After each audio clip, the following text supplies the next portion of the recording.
Jim Harbaugh is off to the NFL. The power dynamic in college football is changing every day. Nick Saban retired a couple of weeks ago. Now Jim Harbaugh leaving the University of Michigan after a national championship, after however many seasons, I don't even know off the top of my head, to go be the head coach of the Los Angeles Chargers. That's the 40-year vet, Tim May. That's Andy Backstrom on the other side of your screens. This isn't exactly Ohio State news, but anytime something happens at the opponent commonly known as that team up north, we have to talk about it. And now the dynamic of the game, the dynamic of the Big Ten is shifting under our very feet as we stand here. Tim, what's your reaction to from an Ohio State angle of Jim Harbaugh leaving for the Chargers? Well, as the late, great Hayden Fry, former coach at Iowa and SMU and North Texas State, would have put it, what a surprise.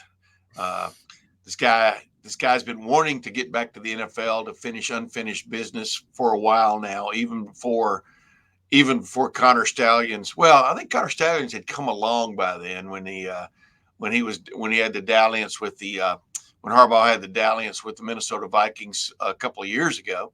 But the bottom line is he's got unfinished business with the NFL, no matter what his record looks like at Michigan, no matter what the asterisk stands for at Michigan. He did deliver a national championship and three straight Big Ten championships, and he wants to get back to finish unfinished business. We all know how close he came to winning a Super Bowl those many years ago. And it's been he showed up at Michigan, 2015. Do I have that right? So he was at Michigan for 9 seasons. That's two more than Urban Meyer was at Ohio State. But the bottom line is I'm not surprised by it. What makes it awkward, of course, is what's hanging over Michigan's head. What we think is hanging over Michigan's head in terms of a more in-depth NCAA investigation. We'll see how far that goes and how seriously the NCAA deems it now that Jim Harbaugh is moving on. Andy? Close the door on the revenge operation for Ryan Day against Jim Harbaugh. I think we were all expecting, if Ohio State did beat Michigan in the game, that Ryan Day would have his chance to finally get back at Jim Harbaugh about those third base comments. It feels like that window is closed a little bit now that Jim Harbaugh is moving on back to the NFL. And this rivalry is going to look a little bit different considering that you're not going to have that figure in the rivalry. It's going to be Ryan Day versus maybe Sharon Moore, maybe someone else outside the program that they'll bring in. So that part of the equation is now gone. I think that was a big build-up to the last couple games in the game. Now Ryan Day has a 1-3 record against Jim Harbaugh coach teams, really 1-2, I guess. If you don't want to include this year's, considering that Sharon Moore did coach that, but it still was a Harbaugh team. Let's not get it twisted. So there's a lot there about that, and still a ton of pressure on Ryan Day to deliver a win in the rivalry game, but it's going to look different, and he can't get that same kind of revenge that maybe we all expected him to get at some point. Yeah, it's interesting because this is the second time that we've seen two titans of college football go against each other.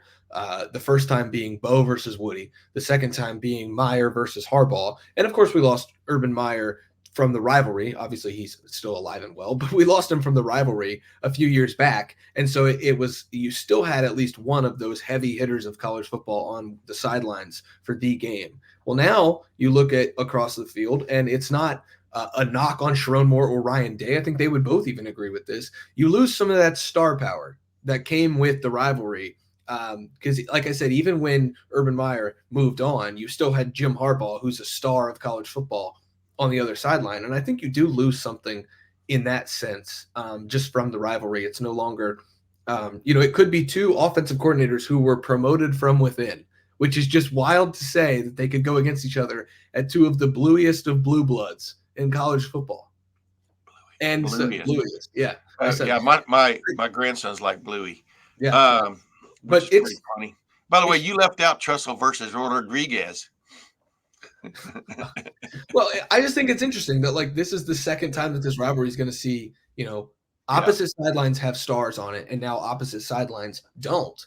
And I do think that you lose something in the rivalry there. But I'm not going to cry about that. It's fine. Sharon Moore's a really good coach. Ryan Day's a really good coach. It's going to be really cool to see those two grow. I think the other thing that it's worth mentioning, Tim, and I'd love to get your reaction on this. Ohio State won the 2014 Big Ten championship, and they hadn't quite won a national championship just yet. But Michigan knew that it had to counteract what Urban Meyer was doing at Ohio State. So what did Michigan do? They went out and they hired Jim Harbaugh, and then 14 days later, Ohio State won a national championship.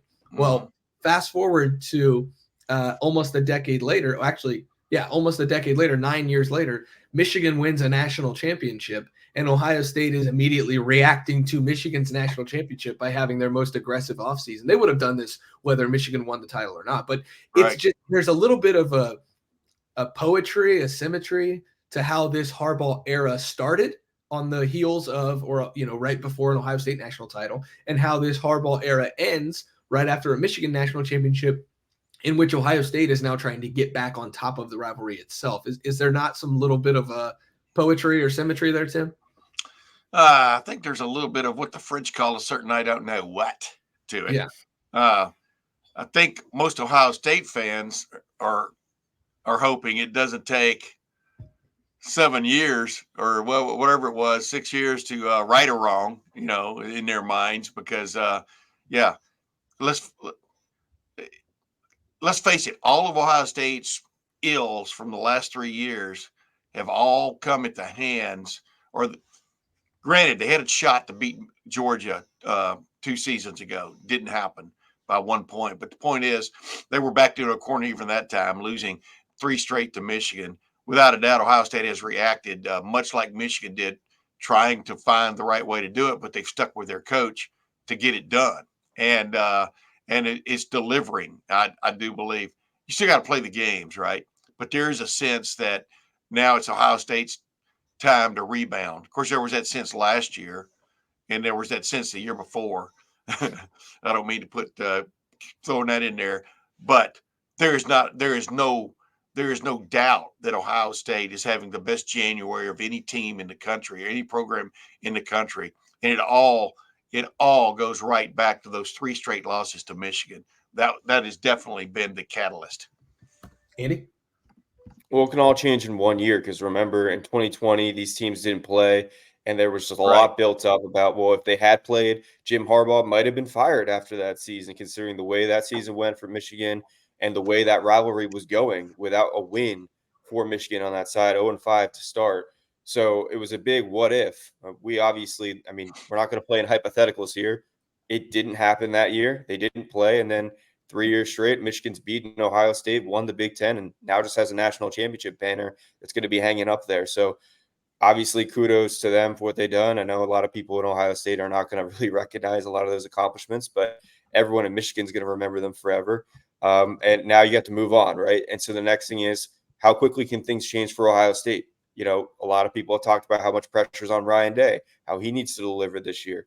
Similarly, maybe it can all change in 1 year. Maybe he has a streak of his own, and now he can go off on with consecutive wins against Michigan, consecutive Big Ten titles. Things can change really quickly. Another thing I wanted to mention is the transfer portal window is now open for Michigan with the 30 days that the players will have to opt into the transfer portal, considering that now there's a coaching change. We just saw the same thing happen with Nick Saban at Alabama. A lot of Alabama players leaving.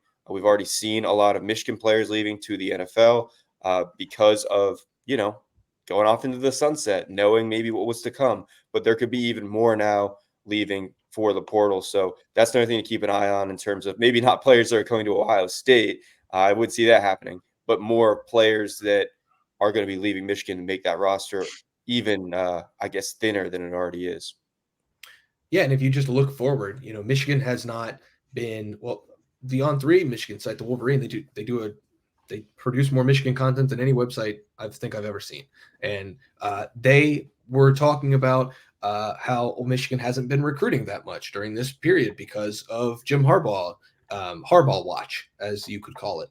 They haven't been showing off that shiny new trophy up in Schembechler Hall the way that maybe a lot of other programs would. Ohio State definitely would have hosted a junior day by now to show off a national championship trophy had it won that thing. Every other program that's won a national title usually shows it off in January. Michigan hasn't been doing that because Jim Harbaugh has been jet setting around the country looking for an NFL job. Then you go to the other angle of that. Michigan still doesn't have a quarterback answer unless it's going to stick with its quarterback. They haven't really been that aggressive in the transfer portal. They landed Jayshon Barham, the talented linebacker from Maryland, who I think is going to be a great part of their defense. But this is going to be a Michigan team next year as we spin this thing forward without its head coach, its starting quarterback, its leading rusher and receiver, its number 3 receiver, all 5 starting offensive linemen, its leading tackler, a starting defensive tackle, a starting edge, another starting edge, 2 starting linebackers, and 2 starting defensive backs. Folks, that's a lot to replace. And when you have a brand new head coach who's never been a head coach before, and one of the things that Ryan Day got a little lucky with was most of the roster from 2018 returned.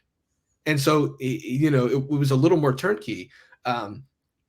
You don't have that if Sharon Moore is the head coach. And if Sharon Moore is the head coach, then you also have to replace an offensive coordinator. And you might have to replace your defensive coordinator because defensive coordinator might go with Jim Harbaugh to the Chargers. You might have to replace your strength coach. All of that is to say, we're not a Michigan show. All that's to say, this has massive ramifications for the future of the Big Ten. Washington is in a complete reset after its national championship game appearance. Oregon is primed for a run in 2024. Ohio State is primed for a run in 2024. USC is trying to get back on the right side of things. UCLA is trying to get into the right side of things. You have a Wisconsin program that feels like it's on the cusp of something with Fickle. Iowa is entering a new era. Penn State feels like 2024 might be its chance to rise up with Drew Aller as its starting quarterback and the 2 talented backs that it has and a few new wide receivers, Julian Fleming. All of that is, I'm just trying to say, this is a moment for the Big Ten for power to kind of shift in this league, Tim, don't you think? Let's see. Oregon starts with an O. Ohio State starts with an O. Penn State starts with a P. Oops. That's exactly right. I agree with you. Oops is on the rise. I mean, a brand new, obviously it doesn't start until June, but a brand new Big Ten is already on the way. When you look at the recruiting rankings, when you look at the transfer rankings, the transfer portal rankings, the tapping of the transfer portal rankings for just the right things. When you look at what Oregon has done, especially at the quarterback position, perhaps going from strength to even better strength, we'll see. But the bottom line, I mean, Dylan Gabriel's a proven commodity, and the kid they got from UCLA, which Ohio State, I guess, had flirted with. But, right on down the line, this looks like a Ohio State, Oregon, now sudden scenario with Penn State, if not now win, sort of like the Michigan scenario of several years ago, if not now win. Yeah, oops has landed in the Big Ten, and it's going to be along with everything else with what Michigan is losing, what Michigan has still got hanging over its head in terms of an NCAA investigation, 2 incomplete in NCAA investigations. Yeah, I would say you're exactly right. You're right on, Spencer. And I think, Andy, it's going to be more difficult in the new Big Ten with Oregon and Washington and USC becoming potential power players in this league and Penn State potentially having a good season to get back to the top of the Big Ten. And so I think this is a major moment for the league to have new faces up at the top. Ohio State would be a new face at the top. It hasn't been at the top since 2020. So, this is an interesting time for Michigan, but also as it relates to the Big Ten. Well, it's an interesting time for college football because as all these changes are going on, of the 4 teams that made the CFP this past season, only one has a returning coach that's coaching that same team. That's Kirby. No. So you have Jim Harbaugh leaving Michigan. You have Nick Saban retiring for Alabama, and then DeBoer leaving Washington for Alabama. So there's 3 right there that you would expect to be returning for teams that made a run at the national title. They're just no longer there. I think that's a huge change to college football in general. And that opens the door for, in the 12-team CFP, for new power, is not just in the Big Ten, but in college football in general. It's a huge opportunity for Ryan Day. We've already talked about all the stuff that he has at his disposal now, and a lot of the things that he's made happen this offseason, coaching changes, roster retention, transfer portal gets. He deserves credit for a lot of that, but there's just pressure stacking. Everything's building to, okay, well, you really should win now. And this is the latest domino to fall where it's like, okay, there were already no excuses to lose to Michigan this season, But now there's another one that's taken off the board because you have the experience in whichever coaching battle you're going to have. Not to mention that if it is Sharon Moore, you've already faced Sharon Moore once in kind of a preview tease this past season, and you lost that matchup. There is as much pressure as you could ever have in a kind of situation like this for Ryan Day. Not saying he won't live up to it. I'm just saying that, people will say, well, does the game mean less? Because this is national conversation, not Ohio State conversation, because everyone's still going to care about the game regardless of where it's placed among the Big Ten, hierarchy. Like the end of the season game is not going to have the same impact because of the way the season is shaped now with a 12-team CFP and no divisions in the Big Ten. But people are still going to care about it, and partly for this reason, because there is this shifting dynamic and there is this opportunity for a new streak to be born and a new power dynamic to be formed between these two teams. And that's why I think this next season's game is going to have so many eyeballs on it, because it's going to be, okay, can they finally get over the hump? And that's where Michigan was for all those many years with Jim Harbaugh. Yeah, let's put it this way. I mean, Jim Harbaugh doesn't go to the NFL with a winning record over Ohio State. They've won the last three. Number one. Number two, you could put Pee Wee Herman as the new head coach at Michigan. And I know not only was it not a coach, he's no longer around, but you could put him there and it would matter to Ohio State fans and to Ryan Day, because that's been the difference for Ohio State of getting where it wants to go. Like I said, with a caveat that 2 years ago, they still played in the college football playoff, got beat by Georgia by 1 point. But the bottom line is this is almost apropos, because college football is changing more dramatically in 2024 than it's ever changed, in the sense of, from a pressure standpoint, 12 teams are going to make the playoff, not 4. And there are so many things we're going to be looking back at this time a year from now going, because the championship game will have been done at that point, and just going, wow, things are certainly totally different. The Big Ten has 18 teams in it. The SEC has 16 teams in it. Who are these other leagues? There's a Power 2, a sort of Power 2, and then a AYO, group of conferences. And it's going to be interesting what we're talking about a year from now. But it is definitely a moment in time where, as you guys have pointed out, Ohio State can stick its big booted foot back at the top of the mountain of the Big Ten and then move on from there. Yeah, this isn't a Michigan's going to go 3-9 kind of show. This is the power dynamic has shifted just because Jim we're Harbaugh talking about left. The power at the top. Yeah, exactly. Michigan still has, and I could just, go through, as Tim likes to say, right on down the line of guys who are returning. Will Johnson's going to be a first-round pick. Mason Graham and Kenneth Grant, both defensive tackles, maybe first-round picks. Josiah Stewart at defensive end is really good. Rod Moore in the secondary. You look at, Makari Page in the secondary. I think he's back. Maybe he left for the NFL. Ernest Hausman's going to be back. Jayshon Barham, like I said, that linebacker. Like, that defense is going to be very good still. This is not a program that's going to bottom out, just like Alabama's not going to bottom out when Nick Saban retired.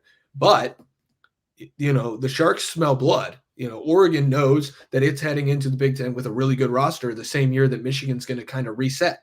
Ohio State knows that it's got its best team probably since 2019, the same year that Michigan's going to reset. So all of this is to say the implications of Jim Harbaugh leaving for the Los Angeles Chargers, I almost said the San Diego Chargers, I didn't do it, has massive implications on the Big Ten and for Ohio State. That's Tim May, the 40-year vet. That's Andy Backstrom. I'm Spencer Holbrook. We're going to be breaking down more of this as the week continues to go on. Jim Harbaugh no longer in the Big Ten. Ryan Day going to try to seize control of the league as Jim Harbaugh leaves. The power vacuum needs to be filled. We're going to cover it all as it happens. Again, that's Tim May on the other side of that screen. That's Andy Backstrom there in the middle. I'm Spencer Holbrook. Thanks for watching. Thanks for listening to this Rapid Reaction. We'll see you guys back here for another Lettermen Row video.